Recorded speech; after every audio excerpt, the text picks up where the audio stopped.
also want to thank our hospital executives for being here from Palm Beach, Broward, and Miami-Dade, and we appreciate you guys. I'm just going to go over a few things real quick, and then we'll get into a discussion in terms of what's going on in the state of Florida. Let's see, there we go. Yeah, all right. So we've now done over 1.5 million individuals tested. We're doing it at a clip now that, hopefully we can reach 2 million very soon. And I think that that's good. Right now we're about one test for every 15 people, which is a pretty good clip, and we're going to continue doing that as we go forward. I think one of the things to look at the trends that's very important is what is the median age of those people who are testing positive. And the reason why is I think we know now, after having dealt with coronavirus for all these months, that the mortality and morbidity is very closely linked to age. And 40 any significant underlying conditions are much less likely to be hospitalized or to suffer a fatality. When we started this, the median age, I think, was in the 60s in the state of Florida for the test. Now, there wasn't a lot of tests being done. Then it slowly went down to get into the 50s. But then what we've seen over the last couple weeks is really a dramatic decline of that median age, so that as of yesterday, or last week, the median age of all the positive tests in the state of Florida was 37. And I can tell you, with the cases we're seeing today or this week, which have been increased cases, that median age is plunging even further. So for the results that came out today for 6/18, the median age of positive tests is in the following counties. Broward County, median age is down to 33, not for the whole pandemic, for today's results. Duval today, median age of 30. Hillsborough, median age of 31. Seminole, median age of 26. Orange County, median age of 29. Dade County, median age of 41, and Palm Beach, median age of 40. So that is a very consistent trend. I'll talk a little bit more about, what we're seeing in those numbers. So there we are for this. It's going to continue to go down based on what we've seen over the last several days. Huge numbers of people, particularly in that 20 to 30 cohort, who are testing, but then testing positive. 62% of all new cases in Florida for the week of June 7th are under the age of 45. Again, from what we're seeing, I think that percentage is going to increase once we get this week's results in. That is a big change from where we were, say, at the end of March and the beginning of April. It was skewing much older at that time. It's important to also understand, and I thought this new study that came out, they looked in Italy, and they looked at serum samples of 4,300 contacts of index cases, and they found that 69.1% of infected individuals under the age of 60 had no symptoms. Now, this is one study, but I think a lot of other studies have been very similar. Why that's important is I think it's important for people to understand a lot of the people who are testing positive now are not symptomatic. And I think the hospital execs will talk about, they test people, anyone who comes in for procedure, and those who test positive are almost always asymptomatic. And so particularly in the younger cohort, you're finding infections with minimal or zero symptoms. That's a little bit different from what we did at the beginning of the pandemic. We were talking before we came in, if you were somebody that was 25 and you were not symptomatic and you wanted to go to like a drive-through test site in March, you would not have qualified to get tested. Part of that was the CDC guidelines. Part of that was the resources were less than they are now. So that was really focused on those folks who were most likely to suffer clinical consequences. So when we first did the big site in Broward County with the National Guard and Memorial Healthcare, we had first responders and healthcare workers, but then symptomatic individuals age 65 or above. And that was the screen. As we started getting into April, had more capacity, started lowering that age, still required the symptoms.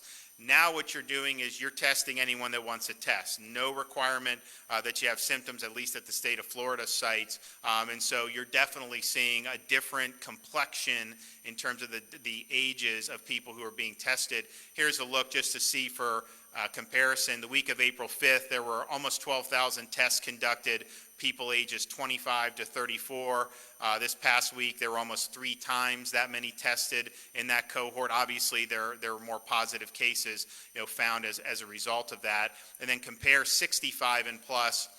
You had only 16,000 cases or tests conducted week of April 5th, but 1,800 positive cases. This past week, we had almost 71,000 tests conducted, but only 1,464 positive cases. That's going into these nursing homes, doing blanket testing there. Obviously, anyone that comes and presents as symptomatic, but to go have that big of an increase in tests and then actually have the positive cases decline, that's a very, very good sign. Here's one thing to look at, and I think, I said from the very beginning when we started really increasing the infrastructure in terms of phase 1, I said, look, there's going to be workers that go, just their employer says to get tested, people are going to go.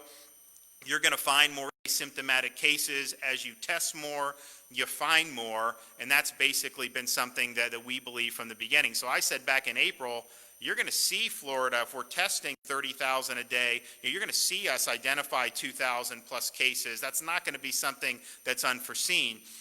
And I think that's true, and I think that's part of what we're seeing now. But I also think you look at, and I think this week too you look at this positivity rate, there's a big difference that's developed between the positivity rate for people that are 65 and up, who are the most at-risk age group, and then the other demographics. And you're starting to see increases in the positivity, particularly for those under the age of 45.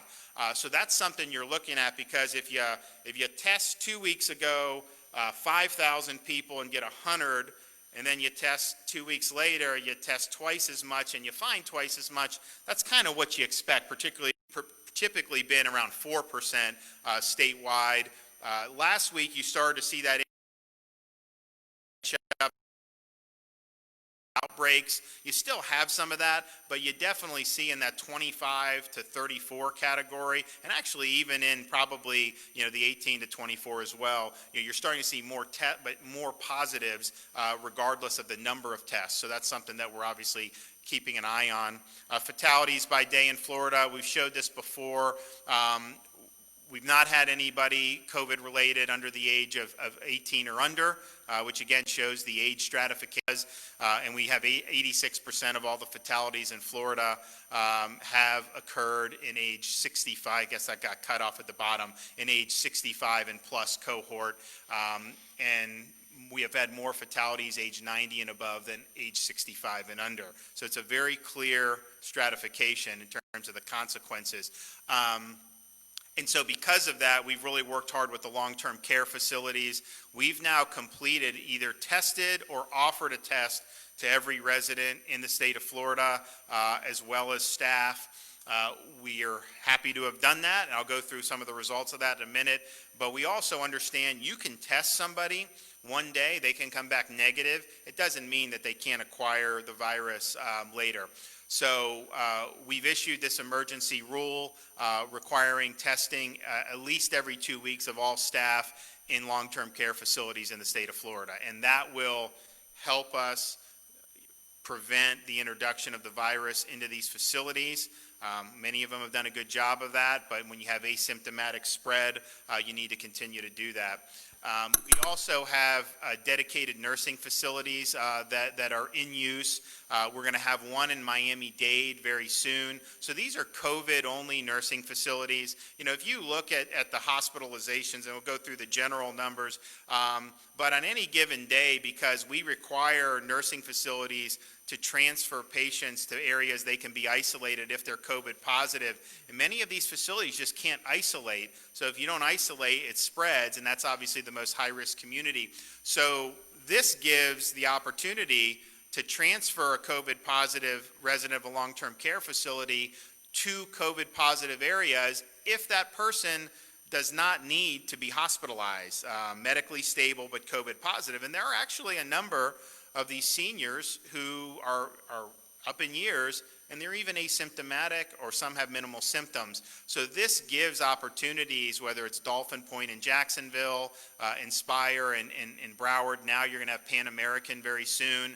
That gives an option for that. It also allows a hospital, if somebody is brought in from a long-term care facility and they're medically stable, they have a safe place to be able to discharge them. But we've basically had between 250 and 450 of the COVID hospital beds at any given time have been kept since we did May, when we did the elective procedures and instituted this rule, has been these medically stable COVID positive nursing home residents. If you look also at the fatalities broken out by long-term care residents versus the general public, you've seen really since probably towards the end of April that these long-term care deaths have represented the vast bulk of the COVID-related fatalities in the state of Florida. I mean, we've got, close to 5 million seniors in the state of Florida, and yet the majority of the fatalities aren't from the senior population as a whole, really from that cohort, that very high-risk cohort. So we went through and did the testing, and obviously people were being tested right off the bat to the extent there were symptoms initially. But as we got into April, we realized that, okay, we had screening, we had no visitation, we had all these things in place, and it was effective in a lot of them, but you did have asymptomatic spread that the staff would bring in for and infect some of the residents. And so you started to see outbreaks, saw them in like Suwannee County, we've seen them some in South Florida. So we thought it was important to test the residents, to test the staff. And so we've gone through with the strike teams, private contractors, all these different things, and done this. And right now we have about 80% of the more than 4,000 long-term care facilities in the state of Florida have never had a single COVID positive case. We've had 933 that have had one or more, but I believe the majority of those that have had one or more have had fewer than 5. So a lot of these facilities did a very good job. This is a very transmissible virus, and to have 80% never even have a case, much less a fatality, was really good. And so that's very important. And you see also one trend that we've noticed, we are seeing decline in cases in long-term care facilities. We're seeing fewer outbreaks. I mean, there was a time in April, May, it seemed like, every other day there'd be some type of outbreak. You still have some cases, obviously, but there has been a decline, which is a good thing, and those are the patients that are going to have the highest acuity. They're going to be most likely to be hospitalized if you do have an outbreak. And as I mentioned, we're between 250 and 450 medically stabled long-term care residents are in hospitals. They don't need to be hospitalized, but it may not be safe to have them in their facility if they can't be properly isolated. Okay, so bed availability.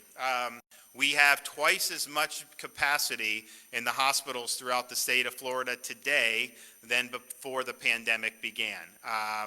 And that's with having elective surgeries, which have been going on since the beginning of March. And you see it, every which way. The total number of COVID patients statewide has always been a small fraction of the total hospital beds in the state of Florida.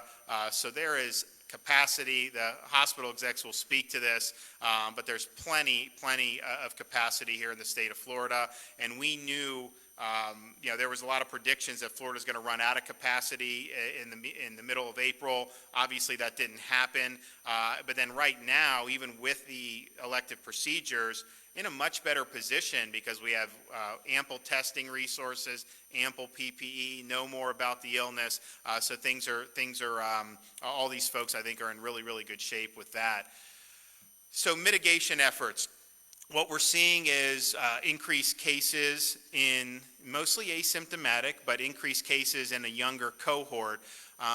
We've messaged from the beginning of March that those who are elderly or have significant underlying medical conditions, need to be avoiding crowds and avoiding contact outside the home as much as they can. And I can tell you, the seniors in Florida have done a really, really good job. You don't have that low of a positivity rate unless that's the case. So they've done a really, really good job in terms of the social distance, in terms of making sure they're looking out for themselves. I think that we've started to see, some erosion in the social distancing from probably some of the younger population. So the Department of Health is going to be launching some public service announcements, reminding folks of some of the things that you can do. I mean, if you're just a normal, healthy, younger individual, doing things like frequent hand washing and sanitation, staying home when sick, social distancing, and wearing a mask, when you can't social distance, those things are very, very important and can help reduce the amount of transmission that we're seeing, particularly in those age cohorts. So I want to turn it over. We'll let Mayor Jimenez make some comments, Secretary Mayhew, and then we'll hear from our hospital folks, and then we're just going to have a little discussion. Thank you, Governor, and thank you for coming and putting us together. I want to reiterate that we don't have a hospital shortage in beds problem here in Miami-Dade. Yesterday,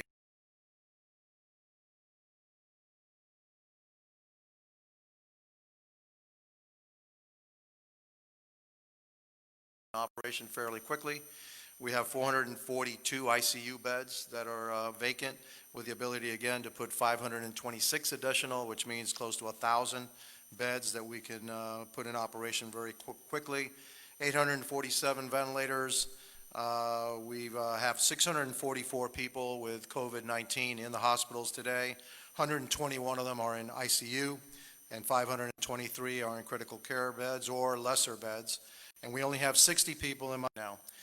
So none of these numbers are alarming. What I have instituted in Miami-Dade, because we did have a rise in the positive rate, is that we again are going to be accentuating and putting to the forefront enforcement efforts to make sure that people keep their social distance. Lax enforcement maybe, and maybe the younger folks don't think that it's quite as important. And so we're going to be cracking down on that here in Miami-Dade County. And so, again, the reports that somehow we are running out of hospital beds is incorrect, grossly exaggerated. We've been at this number of empty hospital beds or available beds of around 2,700 for quite some time. We've been at the number of over 800 ventilators for quite some time. We've been around 60 people on ventilators for quite some time. And so we don't see this. This is concerning that the positive rate may be going up. That's why we're going to be cracking down on enforcement, but it's not alarming. And so we always expected that as we open the economy, we would have more positive rates. That was to be expected. But we also feel, I had a conference call with our medical experts yesterday. They also agree that we're not going to go back, that enforcement of the rules that we put in place, that we took a long time, is the key to our success. And so that's the steps that we're going to be taking here in Miami-Dade County, and I want to thank you for your leadership for the state of Florida. Thank you. Great. Secretary Mayhew. Thank you, Governor. I think from the very beginning, you have been clear that there's a difference between panic and preparedness. And you have had laser beam focus on protecting our most vulnerable, our elderly, our medically frail. And we've also understood that it was critical to monitor our healthcare system's capacity. So we have taken steps long before many other states to protect our elderly in the most vulnerable setting.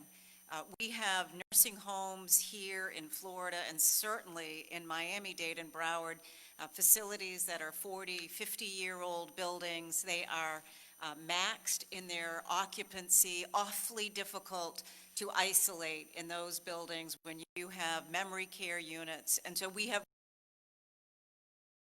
established these dedicated facilities. We never had false expectations about the ability of some of our long-term care facilities to be able to isolate. That allowed us to take swift action early on to move individuals, to work cooperatively with hospitals to protect our elderly. I am grateful to the hospitals here in Miami-Dade and Broward and Palm Beach. There has been among the hospitals, I don't know how many phone calls that I have been on routinely over the last many months where data has been shared, discussions have been coordinated, there has been increased focus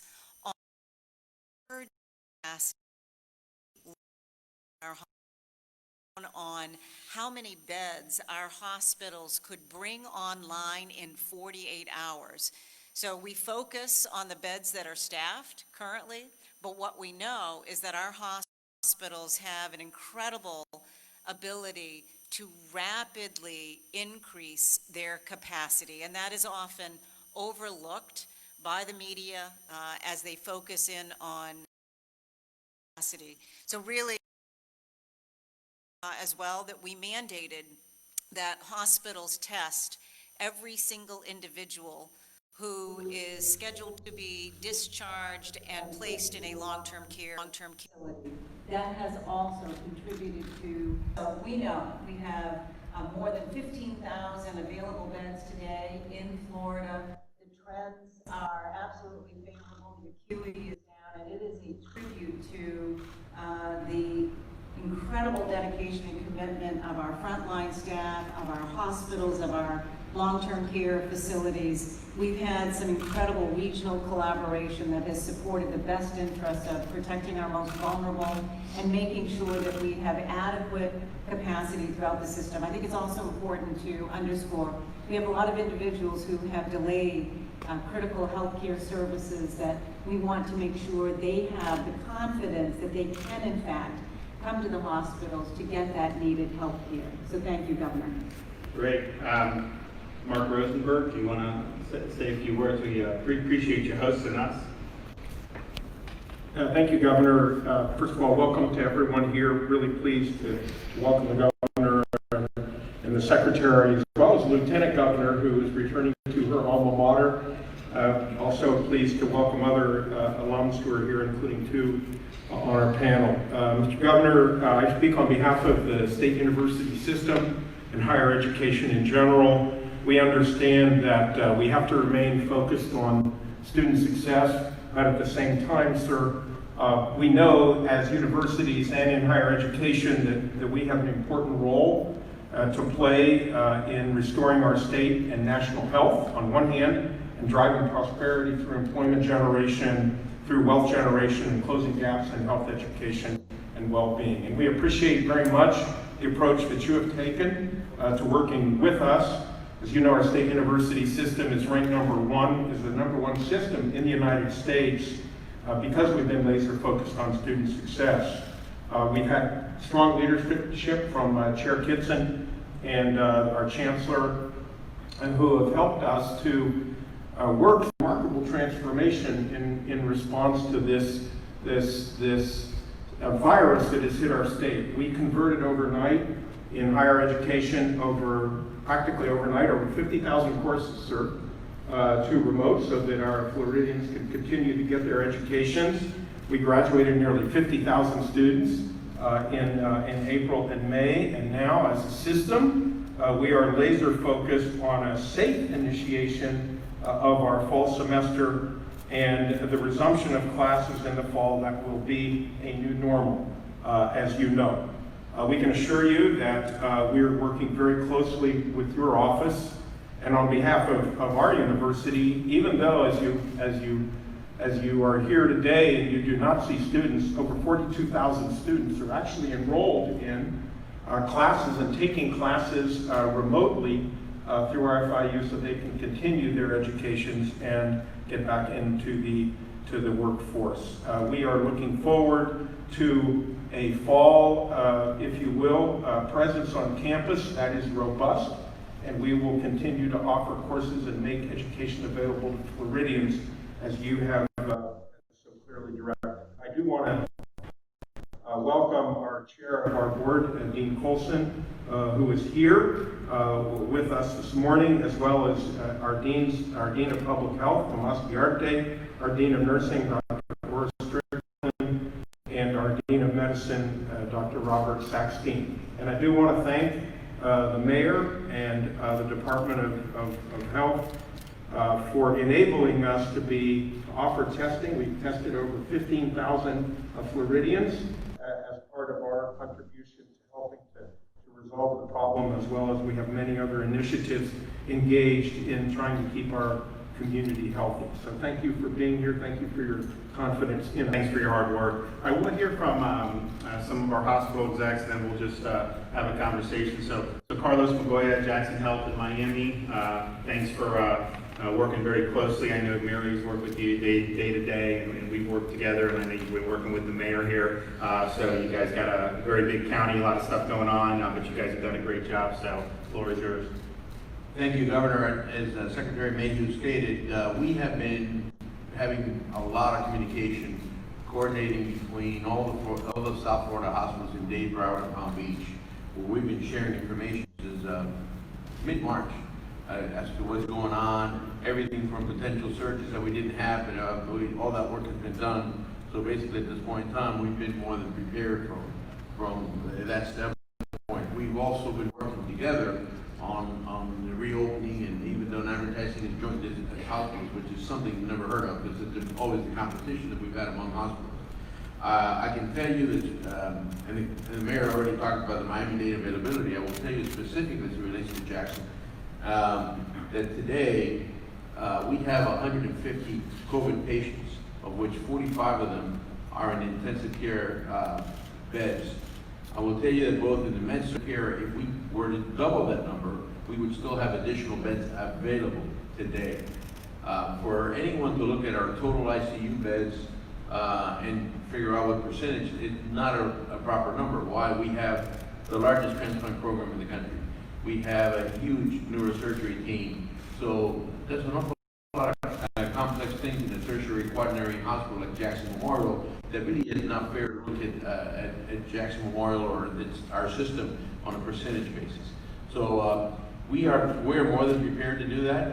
And frankly, in part of the conversations what we had, and our partners here, Maggie and Aurelio, have been part of those conversations. We feel very comfortable that we're ready to prepare to do anything that we can to continue in the environment. And with that, I think I'd pass it on to Aurelio. Yeah. So we got Aurelio Fernandez, CEO of Memorial Healthcare System. They've been great working directly with my office when everyone wanted to get tested, and obviously it was tough getting those kits in February, early March, and finally we got the National Guard there and we set up a drive-through test site. At that time, any of the drive-through sites throughout the country, a lot of them just failed, and so we said, we've got to get it right, we want people to have confidence, we don't want, so they did it, and that's probably they've actually had National Guard leaders from around the country come and scope it out to try to get best practices, and obviously the Guard did a great job, but We're much smarter than we were back in March and April. We've been able to retrofit our hospitals to rapidly convert some of our patients' rooms to a negative pressure, which means we can utilize them in the event that we have positive COVID. Just to give you an example, we were in mid-April, we had 189 positive COVIDs. Today we had 143. But more importantly, critical care patients, we had like 33, today we have 14. And the use of ventilators are like all gone. We only had 11 today. So you're seeing a decline in the acuity of patients, and therefore, being a younger population, the likelihood of them requiring critical care services is more remote. I also got to give credit to the Secretary for participating in the calls. I need to echo what Carlos said. I have been in this business over 40 some odd years, and I have never, ever seen the collaboration between all the hospitals who have always been competitors with a single mission, and that is to provide the community with a level of care to avoid potential spread. The initiative that took place to look and support our nursing home industry was paramount. And we have seen a huge decline in the number of patients coming in, or residents coming in from the nursing home industry. And like Carlos, we have excess capacity. I think we need to define what is capacity. And we do not, as an industry, staff empty beds. We staff hospitals when you have a patient. So I do not know where the media is getting this information, But if we have to ramp up, we have the ability to ramp up and take care of whatever is necessary in the community, not just for COVID, but for any kind of surgical procedures, any kind of elective work. So thank you for your guidance, and thank you to the Secretary for your Just it's a good point about kind of how it can be characterized. So in April, I mean, you said you had more COVID patients than you do now, but if you look statewide, and probably true for you, there was like 40% of the beds were available. Then the elective surgeries come in, so you start to see more people in the hospitals, and then so now it's 25%. But that's mostly for things other than COVID, correct? Okay. Absolutely. COVID is less. Yeah. With more census, so. Right. Okay, well, good. Well, thanks for your hard work. And Maggie Gill, Palm Beach, Tenet Healthcare, thanks so much for coming, and the floor is yours. Well, thank you, Governor, and thank you for inviting me here today. Thank you, Secretary Mayhew.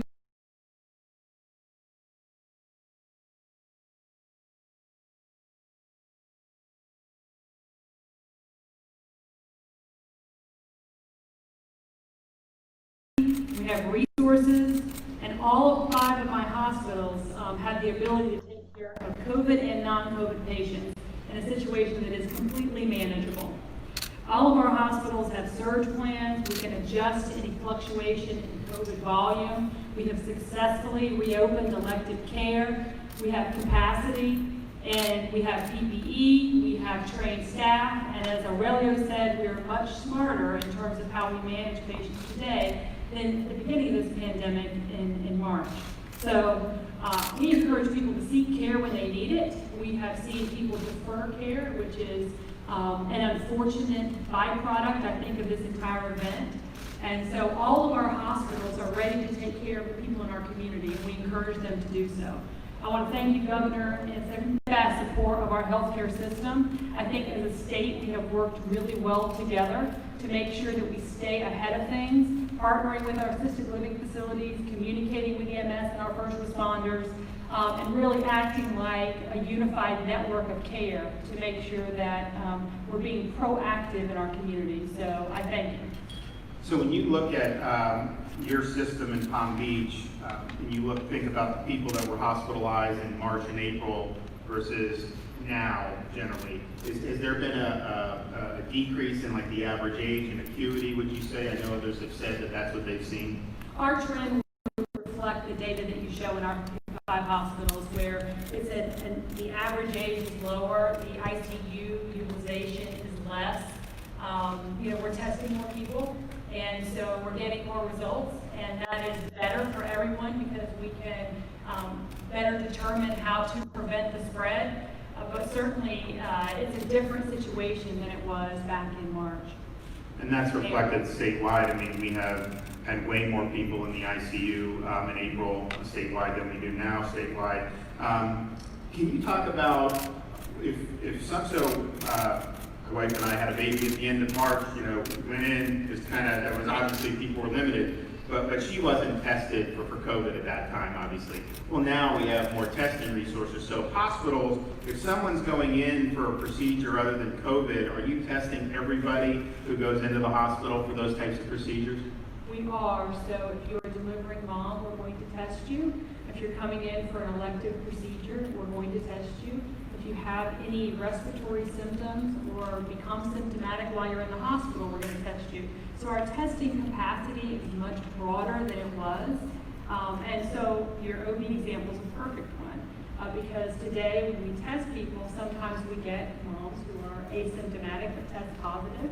Those are in our numbers, and we care for them, with the appropriate staff and appropriate PPE.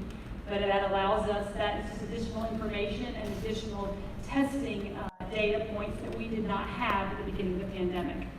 So when folks are coming in, whether it's give birth or other things, and they're tested for COVID, they test positive, are they generally just asymptomatic carriers? It really depends. We have patients who are hospitalized who are symptomatic for sure. We have some that are asymptomatic, and we have some that are awaiting discharge. So it's a mix. The majority of our patients are still, ill, but it's at a lesser acuity than it was at the peak of the pandemic. But what about just the people who come in to test for like electives, if they test positive, obviously they didn't think they had COVID before. Do they tend to be the asymptomatic folks, or does that run the gamut? It's a really low percentage that test positive, and we give them all of the proper advice to self-quarantine and to take care of themselves in that manner, but it's a relatively low number of people who are coming in for elective care who are testing positive. But to that point, if they're testing positive and coming in for elective surgeries, they're not being admitted if they're asymptomatic. They're sent home and wait until afterwards before they come back in for an elective surgery.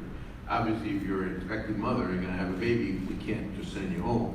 But how do you do that? Do you have special, do you take them to a COVID section, or do you just have a negative pressure room? So we with the expecting mothers, if they're positive, they're definitely isolated. And to that point, by the way, as of a week ago, I haven't seen the numbers recently, we've had 10 different positive tested mothers who had their babies, and their babies were all negative. So that's another issue which is important, that just because the mother is positive doesn't mean the baby is positive in this particular case. But we did, in every one of us, we isolate all the patients, whether it's in the negative or they happen to be in a completely different wing, they're completely isolated from everywhere else. And because the percentage is so low, 10% of our beds are COVID positive, so obviously 90% of our hospitals is perfectly safe, and that's the case with just about every one of our hospitals. That we make sure that those people are isolated, and people are coming in for elective surgeries don't even see a patient that's COVID positive.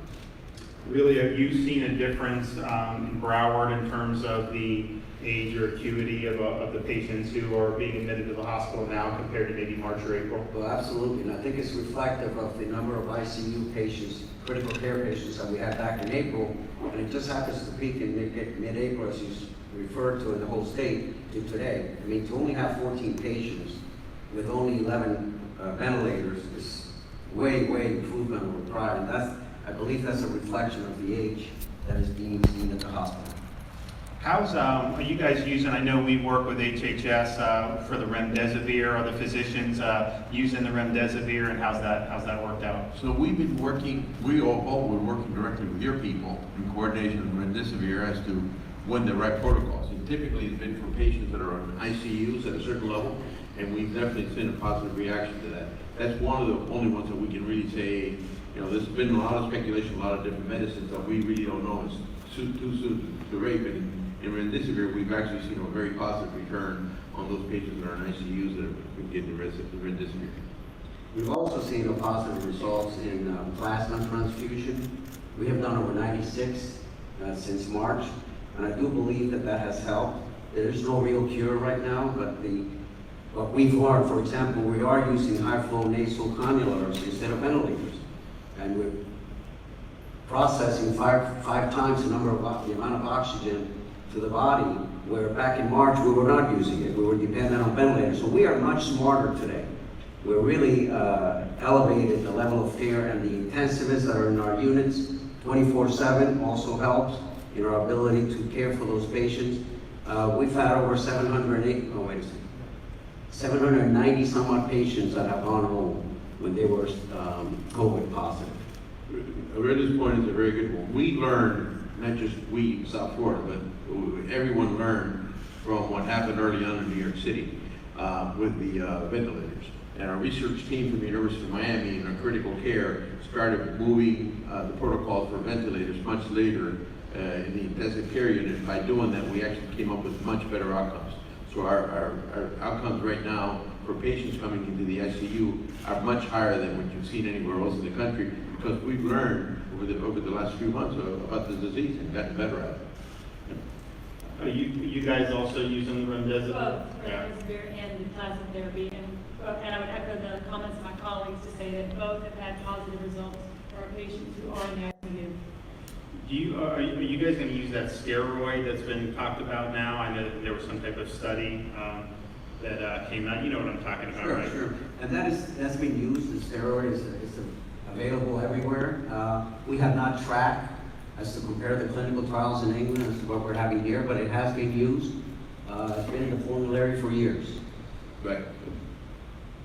Governor, the other thing that I was going to add that Maggie and the others can speak to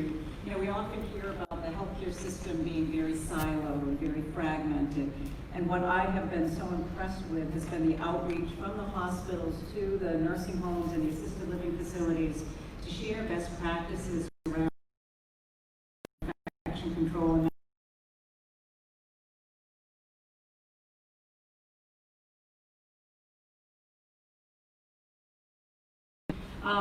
as the leader of the largest health system in Palm Beach County, with the number of elderly that we have, we understand the concern that the assisted living facilities have for their residents. And so we took the approach early on that we need to partner.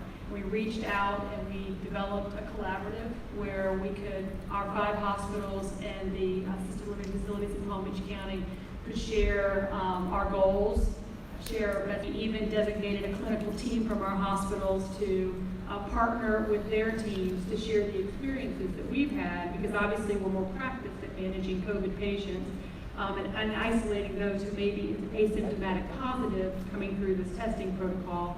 And so we've kept up that dialogue. We've done a number of site visits, and so far the approach has proved to be pretty successful.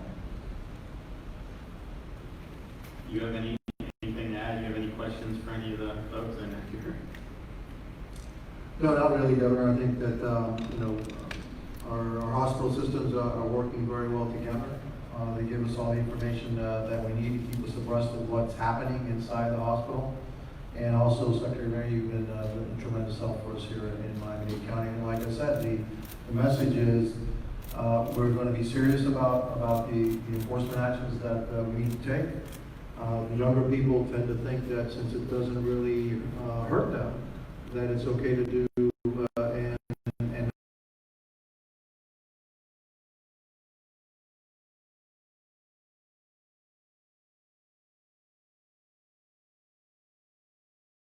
you can take it home to your grandparents.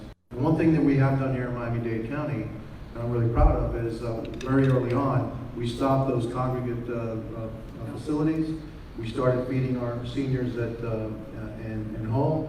It's a program that's going to cost close to $75 million once we tamp it down. And we are starting to get away from it, but we're making sure that those seniors are going to be provided by some other agencies to get those meals at home so that they stay at home. Our message again, those 60 and over, those with underlying medical conditions, the safer at home guidelines, orders are still in place. You are safer at home. We are going to continue to open up the economy. Right now, we're taking a pause while we, try to assimilate these numbers, but we're not going to go back. We're going to be doing more enforcement, but we're not going to go back because we can't go back. We need to move forward, and so the information today is actually very informative as to the demographics of the folks that are coming up positive, and again. We have plenty of capacity here in Miami-Dade County. We are in much better shape now today than we were back in April, and that's the message. Great.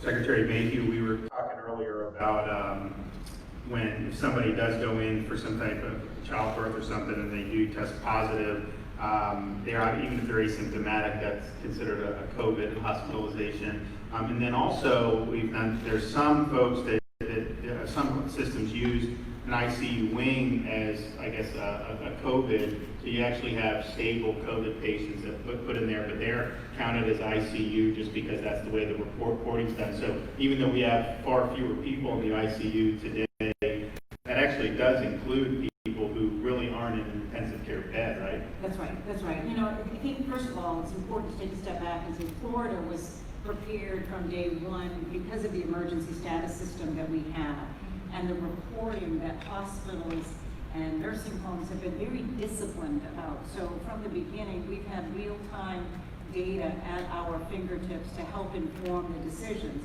But throughout the last 100+ days, we've continued to refine the information. We know what percentage of the admissions are from long-term care facilities. We know as we look at individuals who are ready for discharge but need placement in a long-term care facility. And we certainly have been trying to make sure we understand they may be in an ICU bed because that's their isolation wing, but not at that acuity level. The other point I want to make, and under your leadership, we've known we can't make decisions in a bubble from Tallahassee. So the engagement, Mayor, I have so appreciated the ongoing dialogue with your deputy mayors. We've had numerous calls and conversations, and that level of feedback and engagement has helped to inform our responses, the resources we've been able to deploy, the engagement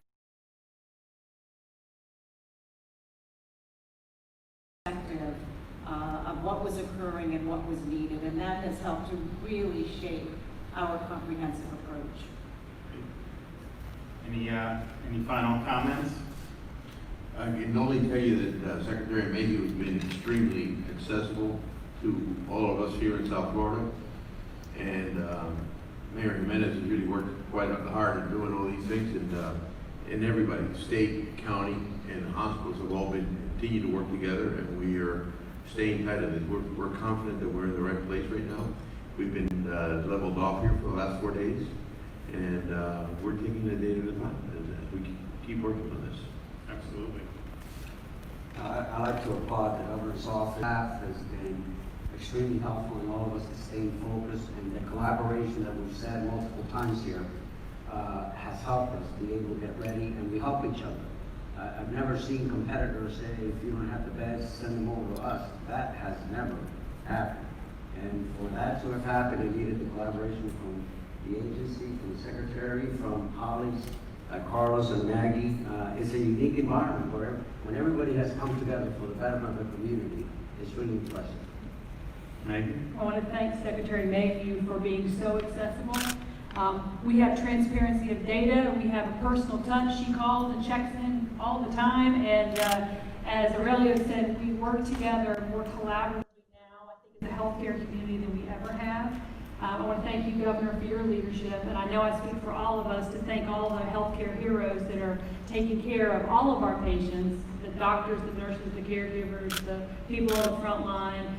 It's been a tough few months, but I think that we've managed it very well. And I just want to reiterate that we're all safe, we have capacity, and we're ready to serve.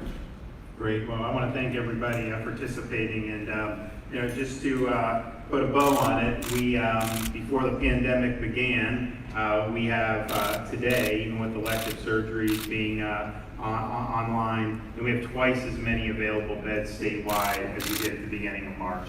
And I think you're seeing, hearing from these executives about where things are. Obviously, they have the capacity to be able to handle whatever comes down the pike. If you do have situations like a Broward, being down from their peak, and those are just the facts. But it's important that people understand that and understand that these are folks who've been working at this for months and months now. It's very, very good news when you hear them talk about the patients having less acuity than we saw a couple months ago. I think part of that is you're seeing a younger demographic, which maybe can handle the disease a little bit better. But I think a lot of it is they really learned how to treat it, and I think that they learned a lot and are doing a really good job with that. We put in a really robust testing infrastructure. Part of the reason we wanted to do that was because we knew as people were getting back to work, businesses were going to want their employees to be tested, and I think you're seeing that now in terms of with the demographics that we're looking at. And understand, like, a new case is just a positive test. It doesn't mean someone's sick, and in many cases, when you have this low number of people in terms of the age, a lot of them don't have symptoms. And there's a lot of them are not going to present any type of clinical consequence in terms of our healthcare system. But you are unmistakably seeing a lot of cases skew much younger. Now, in terms of clinical consequences, I've said before, if you have 1,000 cases under the age of 30, chances are there'll be less clinical consequences than if you had 100 cases from long-term care facilities. That's just the way this virus works. So the number of cases is not something that is necessarily going to tell you what the burden of the disease is. And to see these ages this week continue to trend down, is showing that there are younger people going out to get tested, which we wanted to see, and you have cases. When you identify these cases, you're able to trace contacts and isolate people. That's been done. Dade has done it.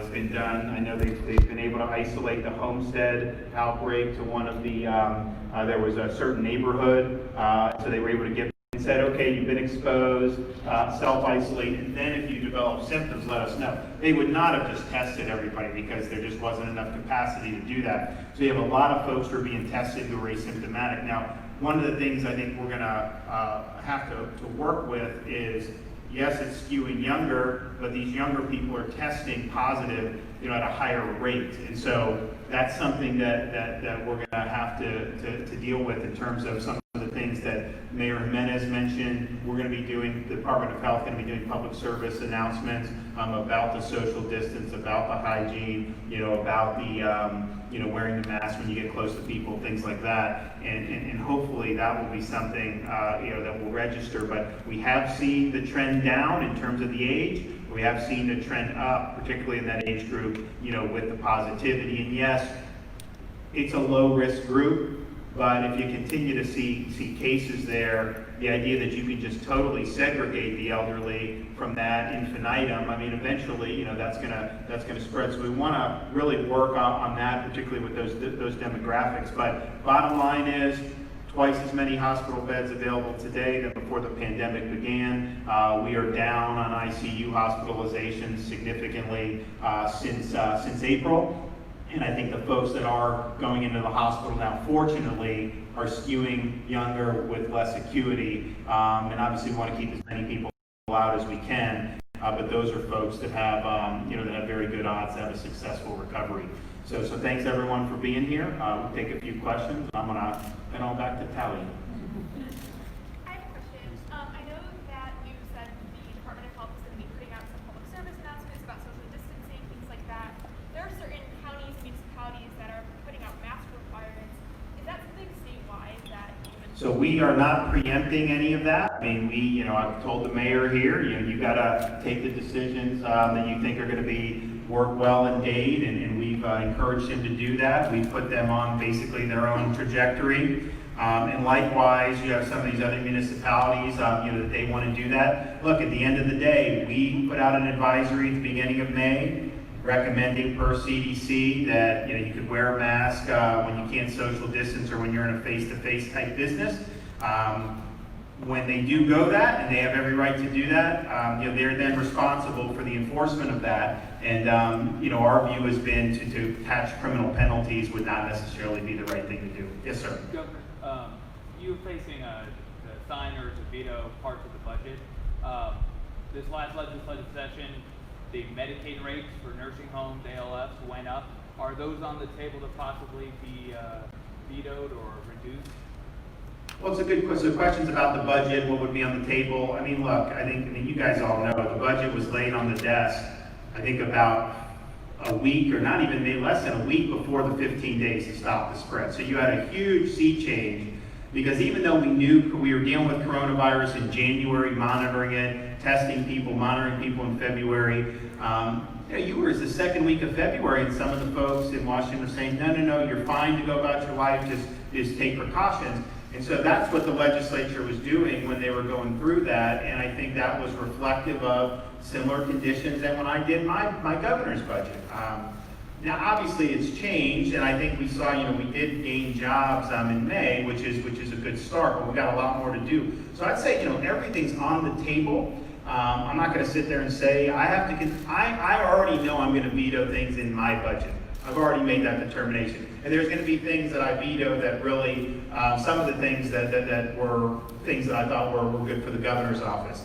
But I also understand, those are the front lines of what we're dealing with here. And so I can't guarantee anyone anything, but I'm sensitive to the burden that they're facing because they have the most at-risk population for COVID by far. And if you look now nationally, it's going to, if you do the numbers honestly, so in Florida, any resident of a long-term care facility who has a COVID-related fatality, whether they die in the facility, in hospice, in the hospital, counts in terms of that. And obviously, we've worked hard to reduce that as much as we can.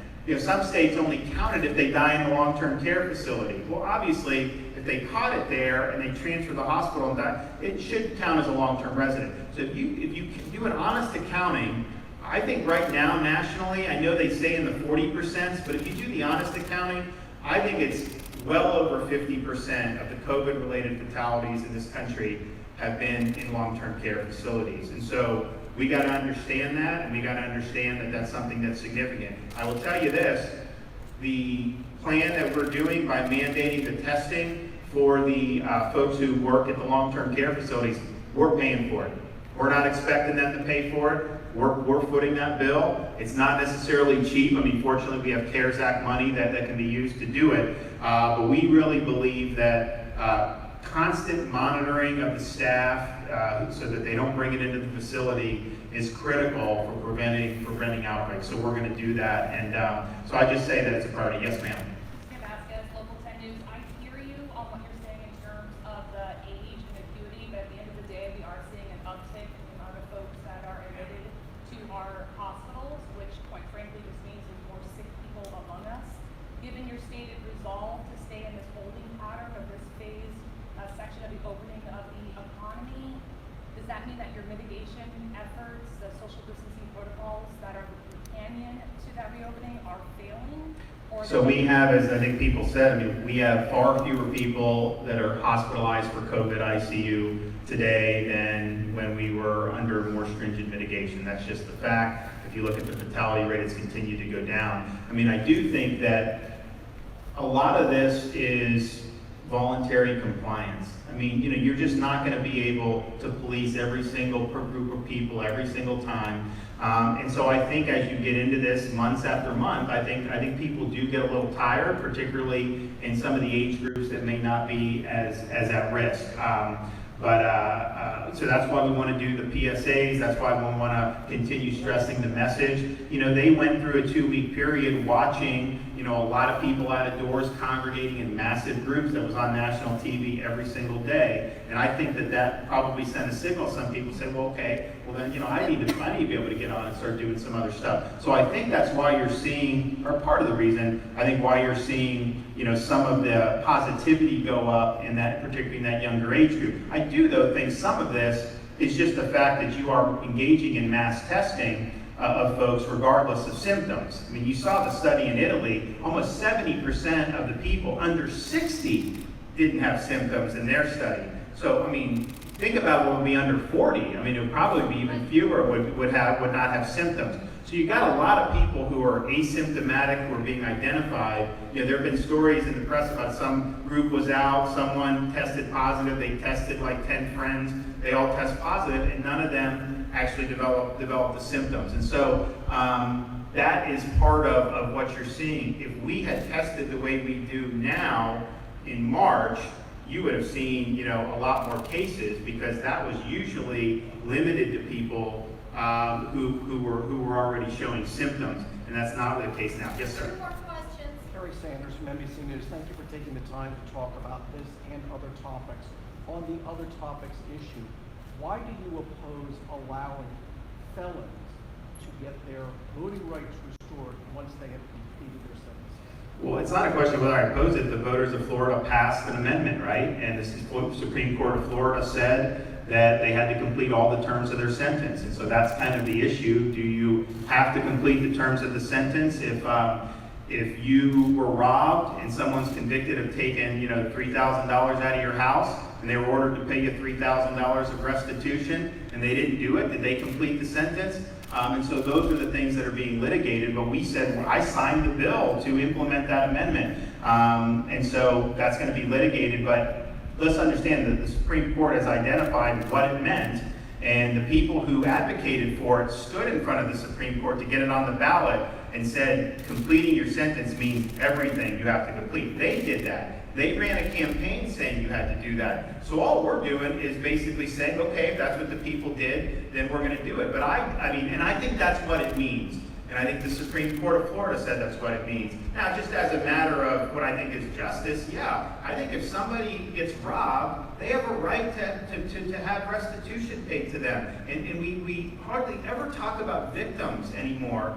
in this country. And there are people that are victimized, by violent crimes in particular, who I think that we need to be standing up for. So if that didn't have that, then we would implement it as it was written. But since it said you had to complete the terms of the sentence, I mean, to pay somebody restitution or to pay, some of these, the fees or the costs, those go into victim compensation funds. That's the whole reason that they have that there. So something that's very important. So I think that that'll be something that comes up and, an appeals court, sometime in the near future.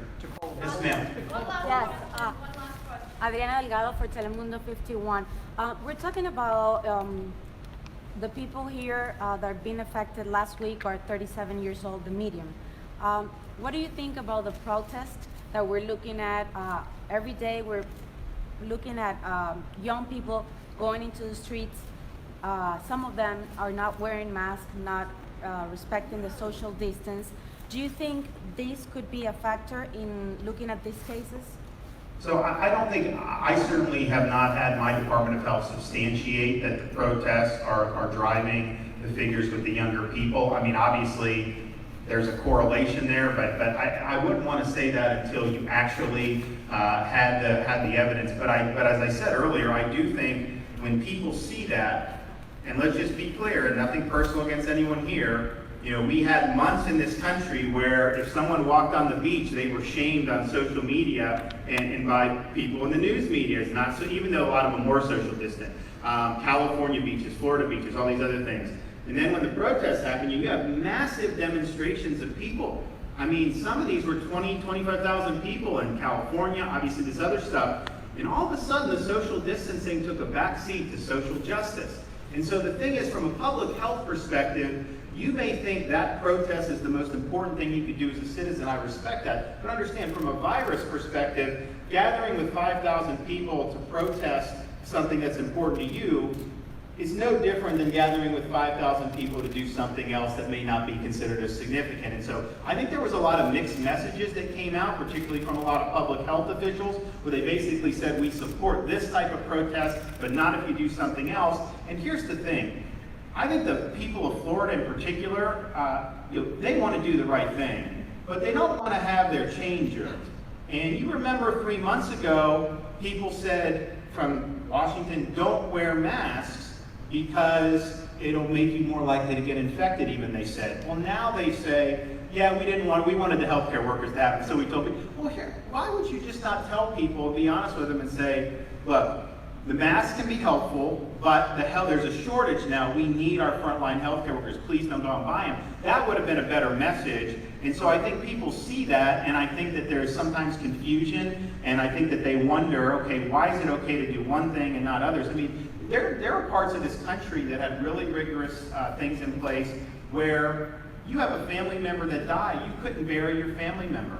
You couldn't go into the hospital and see an ailing family member before they died because of stopping the spread, social distance. And to have had people abide by that, and then to see, that kind of get thrown out the window, I think a lot of people got really frustrated. I don't think they begrudged the people that wanted to protest, and quite frankly, I've always said, this has to be voluntary because the Constitution's not suspended just because there's a virus. You do have a right to protest. You have a right to go to religious services, all these other things. But I think that kind of sent a message that, hey, we're on to other things now, and I think that may have contributed. So I don't want to say that these are folks who attended the protest. Maybe that'll come out to be the case. But I do think that we kind of moved on, it seemed like, from a media perspective, and I do think that had an effect on how people do it. And my message is basically just, particularly if you're in the younger demographics, is, you have a role to just help us by doing some really basic things. When you're talking about the hygiene, basic social distance, Mayor Jimenez has things, with wearing the mask, abide by that, and then that'll make it, I think, better for everybody going forward. As I said, when this skews this young, you are not going to see the type of clinical consequences out of this cohort than you would out of the nursing home cohort. But, these folks can definitely spread it around in the community. And so this is, I think I totally expected to see more cases. I said in April, and I put it up on the last presentation, that I thought we would be seeing more cases than we ever had. Over 2,000 cases was easily something I thought would happen. Because when you do mass testing, asymptomatic spread, you're able to identify those cases. At the same time, we have to be honest and say it's skewing younger, but it's also escalating in terms of the positivity, especially in that community. When we start to see the positivity go up, you can kind of pinpoint some of the hot spots around the state. So like in Collier County, that was 13% because you had the Immokalee outbreak.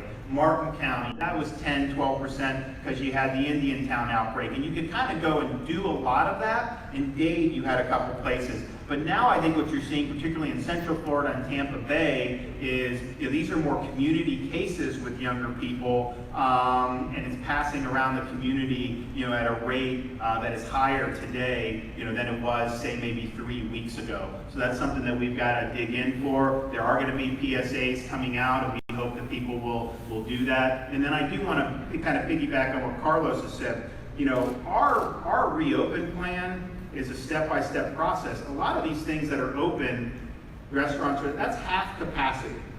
And we wanted to be able to get people back in business. We need to be able to do that. But we did have capacity for a reason because, we wanted to make sure that people would go in, respect the social distance. And I think the vast majority of those folks have done that. But I do hear reports about all of a sudden some place is got the bar open, and it's like packed in there. And the thing is that's not what we want to be doing right now. I mean, obviously we want to get to the point where people can live and let live, but follow the plan, follow the rules that have been put out, and I think that would be better for everyone. And so I want to commend the vast majority of the folks who are running some of these establishments for doing it the right way. But we are in DBPR, I'm going to tell them to start looking at seeing who is just not following any of the guidance. Because we don't want to continue to see, even though it's a lower risk cohort, we don't want to continue to see this spread throughout the communities. And that may not be the whole reason, but it could be part of the reason.